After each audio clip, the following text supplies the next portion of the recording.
as we see an increasingly political rhetoric, including from the Secretary, to please for the good of our troops. This is an incredibly difficult moment, and we need leaders like you to continue to echo the apolitical nature. I have 12 seconds.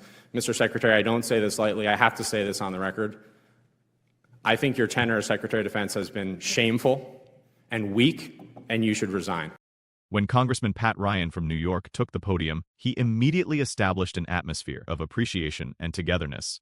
He began by acknowledging the collective sacrifices made by those in attendance. We've all worn the service uniform. We've all experienced combat.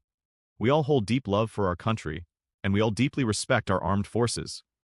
I'm here to talk to you not as opponents in a partisan battle, but as fellow patriots. His intention was not to provoke or create division, but to emphasize the shared beliefs among them. Ryan was clear in his message that he wasn't there for political theatrics or partisan conflicts. His presence was to reinforce the essential American ideal that the military's loyalty is to the Constitution, not to any political faction or individual. Thank you for what you're doing. We stand by to support you. I'm going to support you from day one, as I always have. Keep fighting, and let's go ahead and go after the war fighters. Thank you. I yield back. Gentleman yields back. Chair now recognizes the gentleman from New York, Mr. Ryan. Thank you, Mr. Chair. Thank you both for being here. We have all worn the uniform. We've all served in combat. We all love our country. We all revere our troops. And I really want to speak with you both, not as partisans, but as patriots. And I want to talk specifically about the events at Fort Bragg the other day. General Kane, I want to start with you. As a junior officer, were you ever required to make a pledge of political loyalty? Yes or no? Sir, as you know, we have an apolitical military, so, no. Thank you.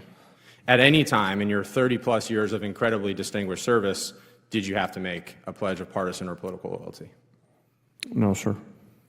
Thank you. Did you ever serve in any unit or command at any level where service members were required to make a pledge of political loyalty? No, sir. Thank you. And I want to commend you. You've been on the record on this, including in your confirmation hearings where you clarified, quote, "I've never worn any political merchandise or said anything to that effect." I appreciate that. That is the standard, and commend you for saying so and continuing to model that. General Kane, one last question for you. Should soldiers have to pledge political loyalty to participate in an event with our Commander-in-Chief? Yes or no, please. Sir, I'm not. First, no.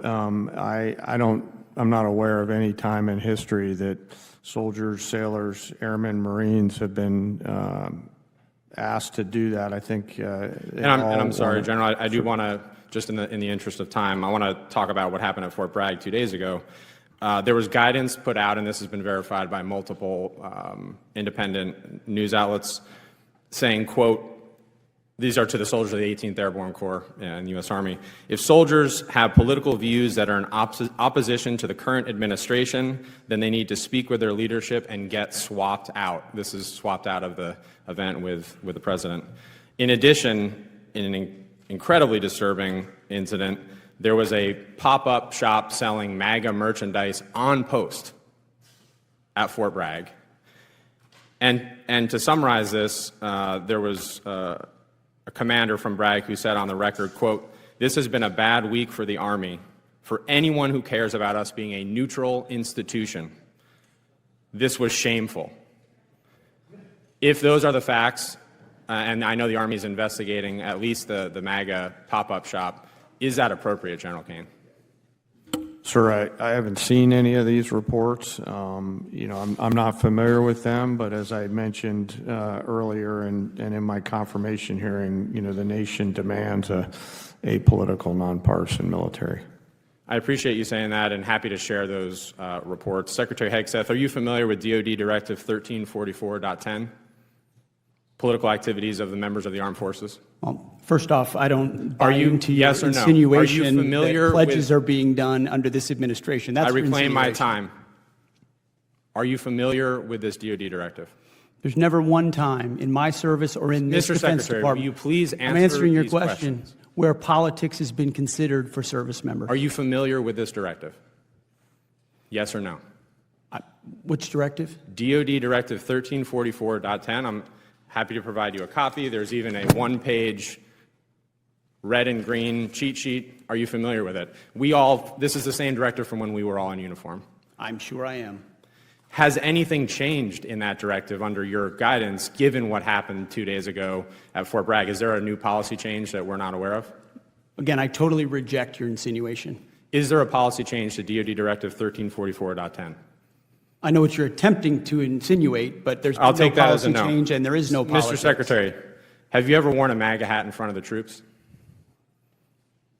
I own plenty of MAGA hats, but I don't. Have you ever worn one in front of the troops at an official event? I don't I'm believe aware so. of. I don't believe so. Do you think it's appropriate for the President of the United States to wear political merchandise, including a MAGA hat, at official events, including West Point commencement? The Commander-in-Chief Yes or no? can wear whatever hat he wants, to include the phrase "Make America Great Again," because I would like to you make think America that's- great again as well. So you think that's appropriate? The Commander-in-Chief has the right, in front of his troops, to wear whatever he'd like.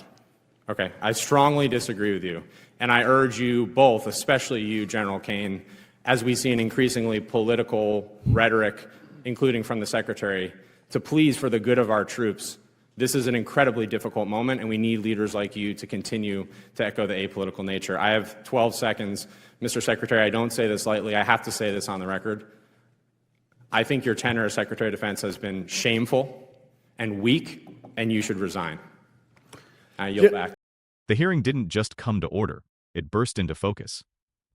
Congressman Pat Ryan honed in on the aftermath at Fort Bragg, and suddenly, everyone could feel the intensity of his attention. He then shifted his gaze to General Kane, a seasoned officer with over 30 years under his belt. With precise, measured speech, he initiated the critical inquiry. General, in your time as a young officer or at any point throughout your service, were you ever asked to show political allegiance? No, sir. Across your more than 30-year career, did anyone ever demand partisan loyalty from you? No, sir. Have you ever been part of a unit where soldiers had to pledge allegiance to a political leader? No, sir. That was crystal clear. Ryan proceeded in a way that separates true leaders from political puppets. He commended Kane's career. No political paraphernalia, no confusion between roles, simply duty beyond slogans.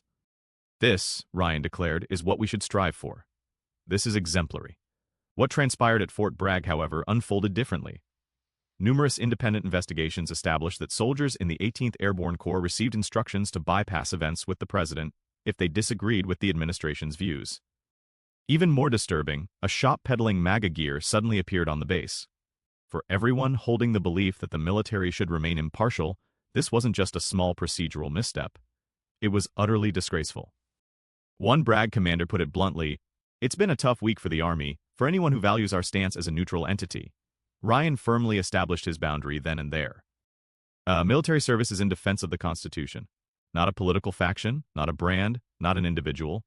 He pursued the core principle with the most direct question, should any soldier be forced to express political loyalty to participate in a commander-in-chief event? General Kane's response was unwavering. No, sir. There's no record of such a requirement for soldiers, sailors, airmen, or Marines. It was a reminder, loud and clear, of the military's effort to steer its moral compass away from creeping partisanship, and back to the oath every service member takes. Ryan next directed his questions to Secretary of Defense Pete Hegseth. Mr. Secretary, are you acquainted with DoD Directive 1344.10, which governs political activities for armed forces members? What should have been a straightforward question saw Hegseth evading, skirting, and deflecting. Ryan zoomed in further. Considering the events at Fort Bragg just days ago, has there been any revision to the directive under your watch? Any undisclosed policy shifts? Hegseth denied such implications, asserting that politics had no place in the military, yet the undeniable facts painted another reality. Ryan called him out directly. Mr. Secretary, have you ever donned a MAGA hat in view of troops at an official function? Hegseth confessed to possessing several, but didn't recall showcasing them at formal gatherings. Then, Ryan reinforced the broader inquiry aimed at the presidency. Is it suitable for the president to display political symbols, like a MAGA cap during official events, including those at West Point? Hegseth retorted. The commander-in-chief chooses his attire. He even added, I'd like to see America improve too. To Ryan, this wasn't just clueless, it was condoning partisanship within military ranks. That's precisely why the directive is crucial. DoD Directive 1344.10 isn't trivial, it's a safeguard. It preserves military impartiality, prevents service members from becoming political pawns, and upholds a republic where the rule of law takes precedence over allegiance to any leader. Ryan rejected any attempt to brush it aside. What transpired at Fort Bragg, he declared, was a disgrace. The loyalty vetting, campaign items on base, and the muddling of soldier and surrogate lines weren't only humiliating, they were perilous. In his final moments, he delivered the line that electrified the room. "Mr. Secretary, this is no small remark. Officially, I must state, your time as Secretary of Defense has been disgraceful and ineffectual, and you should step down." A profound silence lingered, not for drama, but for a call for responsibility. Ryan wasn't theatrics-oriented. He was demanding accountability. If leaders can't maintain military impartiality, they lose their right to lead it. His warning extended beyond a single event or location. When neutrality is traded for political gain, it threatens to undermine what leaders vowed to protect. This debate isn't about combat strength, it's about ethical fortitude. It questions whether partisan allegiances will seep into uniforms sworn to the Constitution. Allowing party loyalty to overshadow oath duty risks fractures within our democracy's foundation. That's why these discussions are so pivotal. The military was structured to remain above politics. If those at the top falter in upholding this division, the Republican risk becomes tangible. What do you think? Did Fort Bragg overstep? Share your thoughts in the comments. Click subscribe and ring the bell for updates. The next inquiry might reveal something even more staggering.